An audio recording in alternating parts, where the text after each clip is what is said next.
So I just recently joined Clubhouse, which, for those not familiar, is a relatively new app. That's pretty much like chat rooms, but it's audio version. So you speak, you actually hear people speaking. You can kind of have a conversation back and forth. You could have thousands of people in a chat room, all different topics, all different threads. So really cool. It's my first few days using it, so I'm still feeling it out. So not meant to give it like an overall review, but just an interesting thing. But one insight I did take away from it thus far, that I found interesting, and it's interesting because I'm coming up on a year of making these videos. And I think there's a learning I've taken away from this that may be applicable for Clubhouse, or at least for Clubhouse, and at least I'm trying to think about how to implement it in.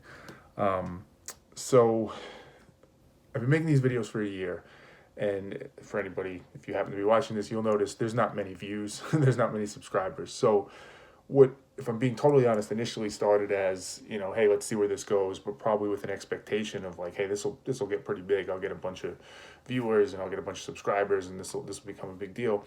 That obviously hasn't happened for various reasons, but it hasn't.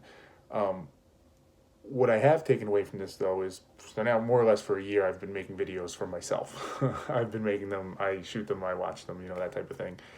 And you could say a lot of things about that, but one of the good things I take away from it is there's this weird form of like accountability that it puts on me. Having to check in every day and talk about different things for 365 days straight, and then kind of reflect on them and watch them myself. It's almost as if I'm having a conversation with myself. So I get to see my own thoughts. I get to understand how I'm thinking, what I'm putting out there. And when I have to do it in a short form video like this, I have to be pretty tight and concise, and kind of get to the point and get those points across. So, and again, it gives me the ability to then look back and reflect on that and say, well, that's interesting that I said that, or I thought this, et cetera, et cetera. So how does this tie to Clubhouse? What I found thus far in Clubhouse, which is probably true of most social media, but it's interesting because now this is audio, is that there's lots of great topics being discussed. There are lots of great insights and lots of great people that have good ideas and a lot of good insights to be shared. But as is the world, and as is in human nature, thus far, a few days, what I see mostly is people pushing things outward. Now, that can come in a lot of different forms. Probably the two most common ones I see, because of the rooms that I go into, which are more like social issues, philosophical questions, how the mind works, human behavior, that type of thing, is advice. Like, hey, this is what you should be doing. And here's, how you should do it, et cetera, et cetera. Or here's what you're doing wrong, right? Here's why your idea is wrong. Here's why you're not thinking of this clearly. Let me kind of school you and give you the information. To be clear, those are valuable modes or methods or forms of communication. Those are necessary at times. They seem to be super prevalent, though, in this format, and again, probably all social media formats. And okay, so what is that? How does that tie back to this year of making videos? I think there's something super valuable in looking inward first, obviously, right? That's somewhat cliched. But if you're going to be giving advice, if you're going to be telling somebody why they're wrong or why they should change their mind, if you're going to be critiquing somebody's logic or critiquing somebody's argument or beliefs or whatever it might be, there's so much value in doing that for yourself first, in looking inward first, seeing if you're being consistent with yourself, if seeing the things you'd recommend you are actually fully implementing yourself, and speaking on that first and making sure that consistency is there. Because I think a lot of people go on Clubhouse to learn, which is awesome, but it kind of gets to this whole point of you can't be honest with other people unless you're honest with yourself, right? Be honest with yourself first, because if not that, then it's kind of garbage in, garbage out. So to go on and try and learn, but to try and learn in such a way in which you're using everybody else as the subjects, right? You're observing everybody else, you're hearing what they're saying, and then you're therefore responding and giving your take on it. There's value in that again, but it's limited as far as I can tell. To me, the best subject, not the only subject, but the best subject you'll ever have is yourself. So, you could say this whole year of videos was kind of a failed experiment because it didn't get a lot of views and a lot of subscribers, and there's truth to that.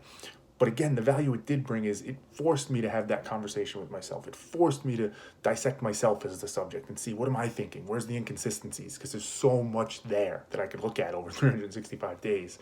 I think if there was more of that on Clubhouse, it might be more productive, beneficial, kind of progressive, forward-moving conversations because people would have a better understanding of themselves and therefore more empathy and understanding and humility ultimately when talking to other people. So if you're criticizing somebody because the thing they're saying is offensive or, prejudiced or whatever it might be, you have already done the work to say like, hey, am I doing that? Do I fall victim to that? Because if I do, well, right there, maybe there's some hypocrisy. I should address that. But B, it's a ton of good insight and input. So if I want to try and get that person to think differently or change their perspective, well, I've already seen how does that work on me? What got me to change my perspective? Like what's stopping me or what got me to do it? So just more insight, more data. And the just an example of what I mean by this to kind of make it more concrete is I was in a room at one point about patriarchy.